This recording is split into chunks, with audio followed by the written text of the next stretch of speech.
भारत के जंगलों और पुराने गांवों में आज भी कुछ ऐसी जगहें हैं जहां लोग रात होते ही जाना बंद कर देते हैं, क्योंकि उनका मानना होता है कि कुछ चीजें सिर्फ कहानियां नहीं होती। छत्तीसगढ़ के घने जंगलों के पास बसा एक छोटा सा गांव था। दिन में बिल्कुल आम दिखने वाला ये गांव रात के बाद अजीब खामोशी में डूब जाता था। लोग कहते थे रात के 2 बजे के बाद जंगल की तरफ से पायल की आवाज आती थी, किसी औरत के रोने की आवाज़ सुनाई देती थी और कभी कभी हनुमान मंदिर के पीछे कोई सफ़ेद साड़ी में खड़ा दिखाई देता था। लेकिन सबसे डरने वाली बात, जिसने भी उस चीज़ को देखा वो कुछ दिनों बाद बदल गया, जैसे उसके अंदर से हिम्मत पूरी निकल गई हो। और फिर 2019 की हनुमान जयंती की रात आती है। भैरवपुर में कुछ ऐसा हुआ जिसके बारे में आज भी लोग जब बात करते हैं तो उनकी रूह कांप जाती है। भैरवपुर एक छोटा सा गांव, मिट्टी के घर, पुराने कुएं, खेतों के बीच कच्ची सड़कें और गांव के बिल्कुल पीछे एक घना जंगल था। इतना घना कि दिन में भी वहां पूरी रोशनी नहीं पहुंचती थी। उस जंगल के किनारे पर था एक पुराना हनुमान जी का मंदिर। मंदिर बहुत पुराना था, उसकी दीवारों पर नमी जम चुकी थी, घंटी पर जंग लग चुका था, लेकिन फिर भी हर सुबह मंदिर में दिया जलता था, क्योंकि उस मंदिर की देखभाल करता था भैरव देव। लगभग 35 साल का एक शांत और निडर आदमी, सफ़ेद धोती कुर्ता, गले में हनुमान जी की माला, माथे पर सिंदूर का तिलक। गांव वाले कहते थे भैरव देव के रहते कोई बुरी चीज़ गांव को छू भी नहीं सकती। वो हर सुबह 4 बजे उठकर मंदिर साफ करता था, दिया जलाता और हनुमान चालीसा पढ़ता था, और हर मंगलवार पूरे गांव को प्रसाद बांटता था। लेकिन पिछले कुछ महीनों से गांव में अजीब घटनाएं होने लगी थी।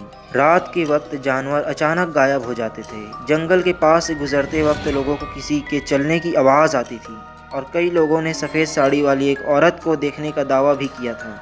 लेकिन जब लोग उसके पास जाने की कोशिश करते वो गायब हो जाती। अब आता है हनुमान जयंती के ठीक एक दिन पहले। गांव की एक बूढ़ी औरत मंदिर आई, उसके हाथ कांप रहे थे, आंखों में डर साफ दिख रहा था। उसने धीरे से भैरव देव से कहा, वो वापस आ गई।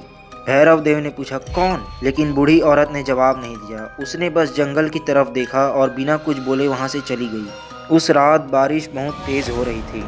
पूरा गांव हनुमान जयंती की तैयारी में लगा हुआ था। मंदिर में अगले दिन 108 बार हनुमान चालीसा का पाठ होना था। रात लगभग 1:45। भैरव देव मंदिर से निकल ही रहा था, तभी उस मंदिर के पीछे जंगल से पायल की आवाज़ सुनाई दी। पहले धीरे, फिर और पास, फिर और पास। मंदिर के सामने बैठे कुत्ते अचानक जोर जोर से भूखने लगे। हवा अजीब तरह ठंडी हो गई और मंदिर के दिए एक साथ हिलने लगे। भैरव देव ने मशाल उठाई और जंगल की तरफ चल दिया। जैसे जैसे वो अंदर जा रहा था वैसे वैसे हवा भारी लगने लगी, आवाज़ें धीमी पड़ने लगी और आसपास का माहौल अजीब होता गया, जैसे जंगल में कोई और भी था जो उसे देख रहा हो। फिर अचानक भैरव देव रुक गया। उसके सामने एक औरत खड़ी हो गई, सफ़ेद साड़ी, लंबे गीले बाल, उसका चेहरा अंधेरे में छुपा हुआ था।